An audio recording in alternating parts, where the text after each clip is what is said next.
Now, from the makers of Cold Water Omo, John Steed watched Venus Brown disappearing along the wooded drive in front of Brigadier Whitehead's house.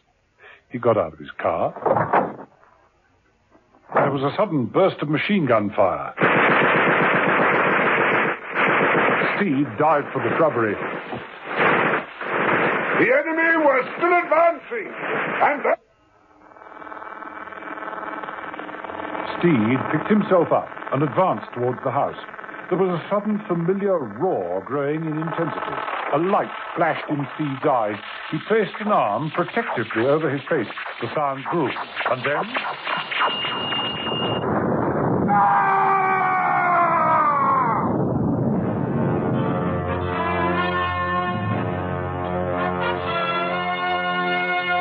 The Avengers.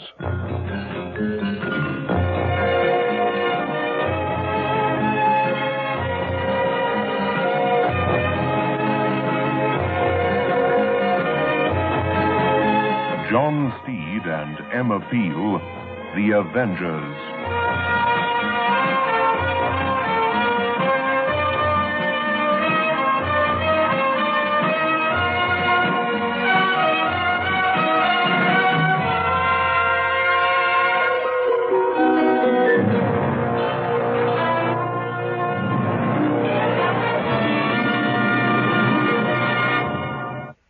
So many housewives have discovered that the cleaning power of Cold Water Omo gives them sparkling clean results.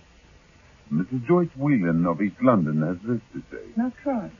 And it works beautifully. I tried it on my children's clothes, on the general wash, and I noticed straight away that things were cleaner. Since then, I've used nothing else but Cold Water Omo. Once an Omo user, always an Omo user. Omo cleans best. To keep your complexion soft and smooth, choose Lux with its creamy, moisturizing lather and precious perfume. Lux, a beauty treatment as you bathe.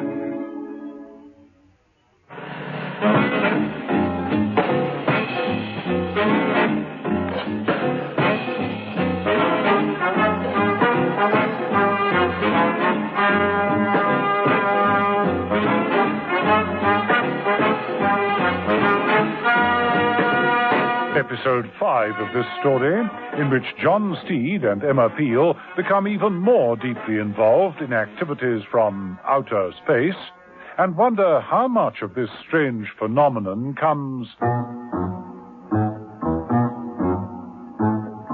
from Venus with love.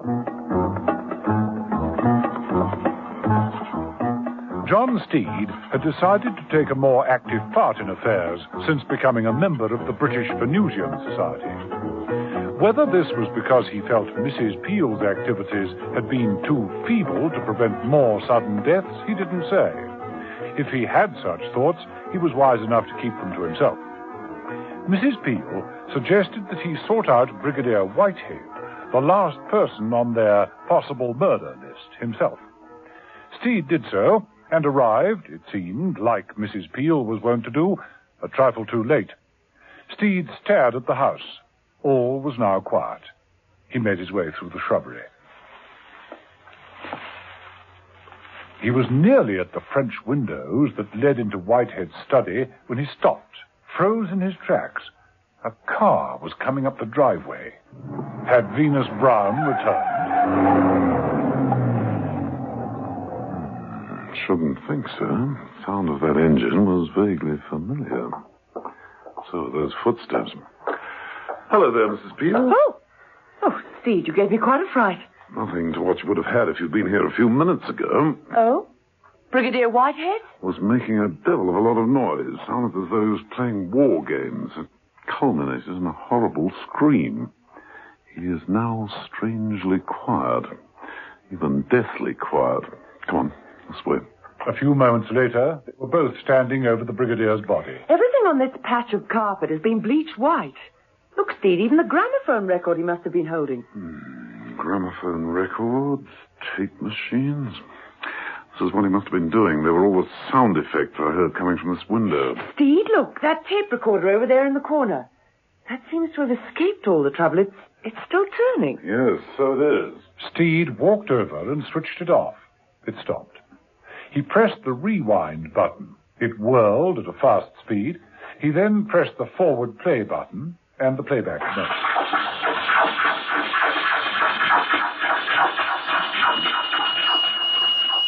The enemy was still advancing. And then...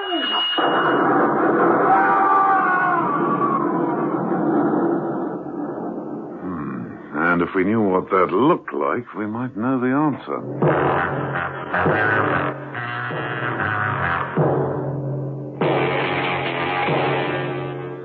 Some while after this, Steed and Mrs. Peel made their way back to the British Venusian Society's offices. This was all new to Mrs. Peel. She accepted Steed's briefing before entering the building. You know what you have to do, Mrs. Peel? Mm-hmm. Play the tapes over to Venus Brown and any other interested member and watch their reaction. If there appears to be any suspicious signs, stick close to Venus and not let her out of my sight. Yes, I think that's what I would do. Yes, I bet you would. Well, I can't go in there. They know me now. Only too well. Where will you be, Steed? I'm going back to that eccentric Dr. Trimble. He's the only one I know who might be able, inadvertently, to throw more light on this. I wish you wouldn't use phrases like throwing more light. I've had more than enough. I'll ring you, Steve. Goodbye.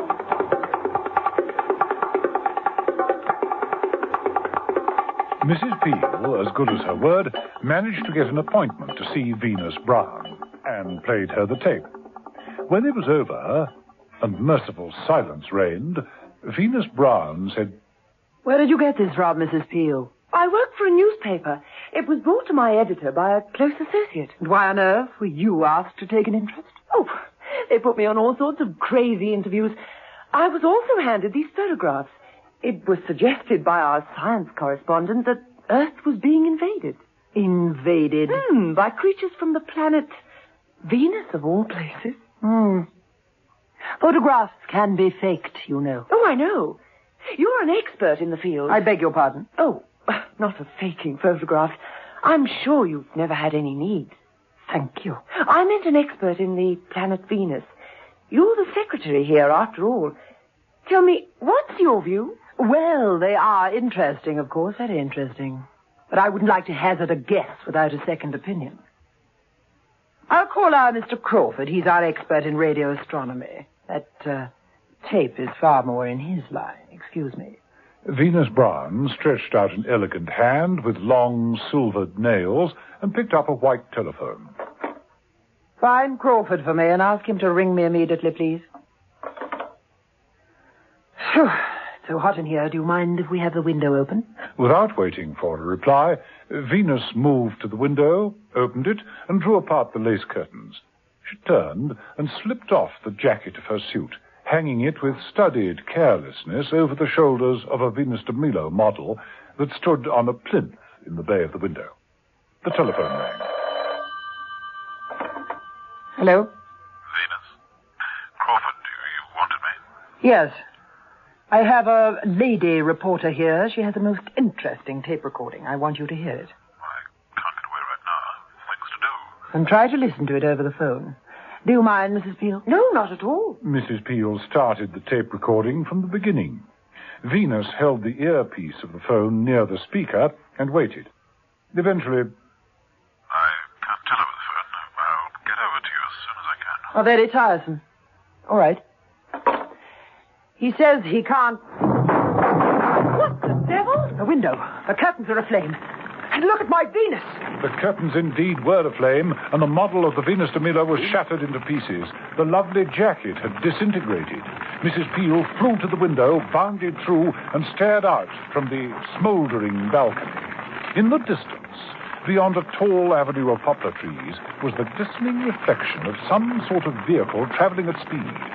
Missed it again, Mrs. Peel.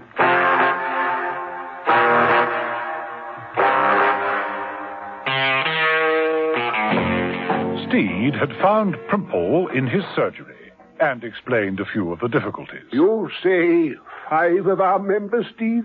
Hadley, Cosgrove, Mansford. Smith and Brigadier Whitehead. And according to the message just received from the Society's officers, an attack upon Miss Brown. You've seen the bodies of these men? Appears they died of shock. Hair and clothes bleached white by some intense light. Then I was right. The Venusians are here.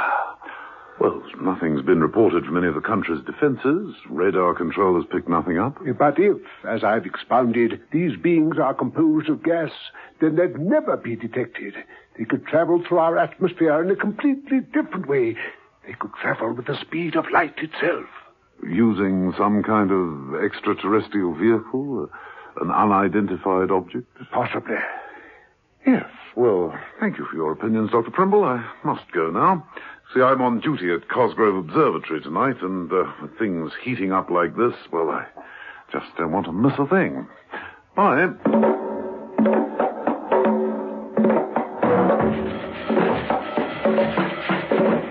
In Cosgrove's observatory, sometime later, the phone rang. Yes, Mrs. Peel? Your confidence in my ability to phone is touching. Of course. I'm all set up here. Any luck with the tape? No, not yet. We're expecting Crawford. He's certainly taking his time. But don't worry, I shan't let Venus out of my sight. I've got her on my lens here, too. I'll bet you have. Just don't be sitting in that chair. They say lightning never strikes twice in the same place, but I wouldn't back on that. I'm not. I've got a friend to help me. He must be mad. Well, he's not. He's a bit of a stuffed shirt, though, aren't you, old chap? How very rude of you. Not really. He can't hear very well. Stay with it, Mrs. Peel. I've always been with it, Steed. Goodbye. Bye. Steed replaced the receiver and moved to the telescope. Be watchful, alert, and don't just sit there like a dummy. Steed pushed the head of the figure until its right eye was under the lens. It was a tailor's dummy, but in the half-light, it looked rather like Steed. Not got my panache, though. Steed picked up a cold drink and retired behind some rather large filing cabinets. Star eyes that to me is what your eyes are. He didn't have long to wait. After a few minutes, reaching out for his drink, he dropped it as the heat from the glass blistered his fingers. The devil heated that up.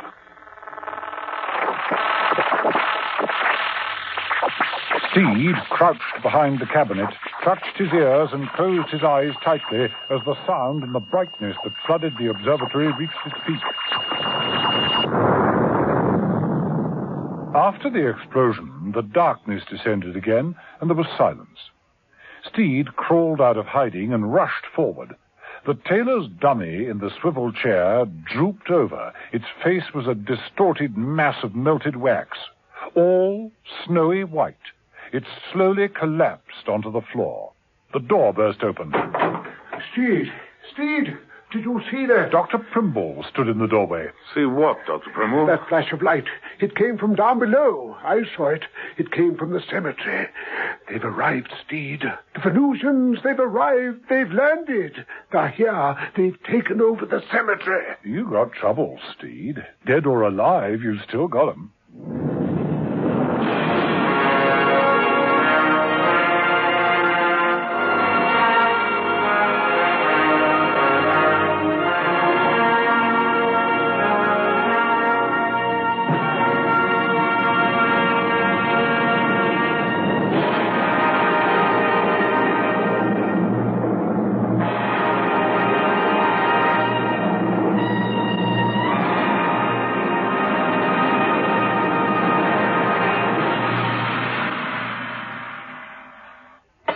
And with a final heave on the spanner, Ronnie Miller finishes changing his flat tire in just 6 minutes, 32 seconds. Well done, Ronnie. You play any other sports? I wash the car once in a while. You look very fresh, Ronnie. What deodorant do you use? Shield for Sportsmen, of course. Why? It works. Shield for Sportsmen deodorant won't stick, sting, or stain. In aerosol or roll-on. It's made to keep sportsmen cool and dry. Think what it can do for you. Once an Omo user, always an Omo user, like Mrs. Bodington. My wash is beautiful. and be proud of it. There's nothing like cold water Omo. No dirt can stand up to Omo. Over 1 million housewives have proved it. It cleans best.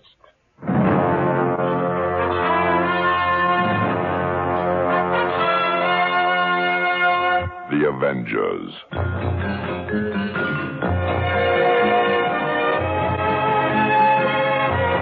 Listen every evening, Monday to Friday, to John Steed and Emma Peel, The Avengers. Brought to you by the makers of Cold Water Omo.